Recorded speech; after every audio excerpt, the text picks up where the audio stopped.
Class 12-এর সকল ছাত্রছাত্রীদের জানাই তোমাদের পরীক্ষা দেখতে দেখতে প্রায় চলে এলোই বলে। তাই তোমাদের আর হাতে বেশি সময় নেই। তাই আগে থেকে যদি প্রিপারেশান না নেওয়া হয় তাহলে পরীক্ষার সময় একটু প্রবলেম ফেস করতে হবে। তাই আমরা যদি আগে থেকে আমাদের ইম্পর্ট্যান্ট অর্থাৎ গুরুত্বপূর্ণ প্রশ্নগুলো যদি একটু ভালোভাবে ঝালাই করে রাখি তাহলে আমাদের পরীক্ষার সময় অতটাও প্রবলেম হবে না। তাই তোমাদের পরীক্ষাতে যাতে তোমাদের ইতিহাস পরীক্ষাটা একটি ভালো পরীক্ষায় পরিণত হয় এবং ইতিহাসে যাতে 80+ নাম্বার তোমরা পেতে পারো সেই জন্যই তোমাদের একটি সাজেশান ভিডিও নিয়ে চলে এসেছি। এখানে তোমাদের 15 থেকে 20টি প্রশ্ন দেখানো হবে। এই প্রশ্নগুলো গুরুত্বপূর্ণ এক একটি প্রশ্ন। এই প্রশ্নগুলো তোমরা ভালোভাবে মুখস্থ করে যাবে। এখান থেকে তোমরা বেশিরভাগ প্রশ্নই কমন পাবে। তো আর বেশি দেরি করছি না, ভিডিওটা শুরু করছি। ভিডিওটা শেষ পর্যন্ত দেখো, আর যদি চ্যানেলে নতুন হয়ে থাকো চ্যানেলটি সাবস্ক্রাইব করে বেল নোটিফিকেশনটি অন করে দেবে। তো আজকের প্রথম প্রশ্ন, জাদুঘর কাকে বলে? অতীত পুনর্গঠনে জাদুঘরের ভূমিকা লেখো। 2. ঔপনিবেশিক রাষ্ট্রগুলিতে জাতিগত ব্যবধানের প্রভাব আলোচনা করো। 3. ঔপনিবেশবাদ ও সাম্রাজ্যবাদ সম্পর্কে হবস ও লেনিনের তত্ত্ব আলোচনা করো। 4. সাম্রাজ্যবাদ বলতে কী বোঝো?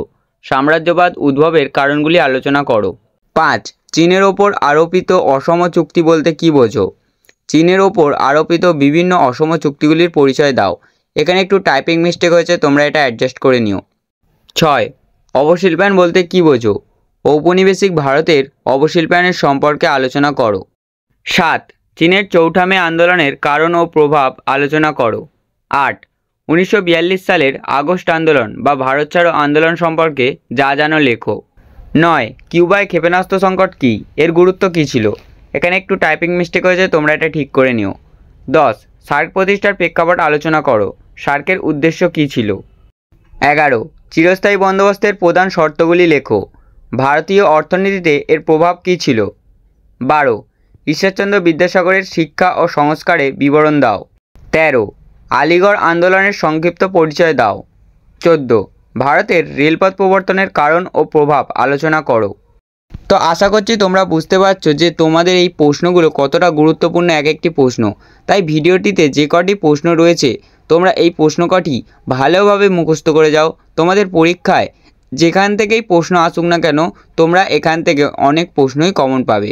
পরবর্তী প্রশ্ন, রাওলাট আইনের উদ্দেশ্য কী ছিল? গান্ধীজি কেন এই আইনের বিরোধিতা করেছিলেন? 16.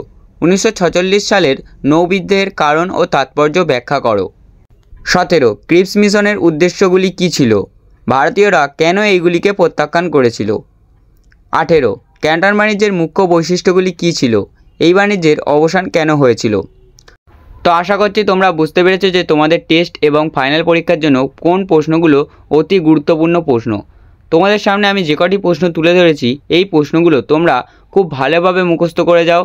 তোমাদের পরীক্ষায় এখান থেকে অনেক প্রশ্নই কমন আসবে। তোমাদের পরীক্ষার অনেক আগেই আমি আমাদের সাজেশান দিয়ে দিলাম যাতে তোমাদের মুখস্থ ভালোভাবে হয়। তো আজকের ভিডিও এইটুকুই ছিল। ভিডিওটা যদি ভালো লাগে ভিডিওটিতে একটি লাইক করে চ্যানেলে নতুন হলে চ্যানেলটি সাবস্ক্রাইব করে দেবে।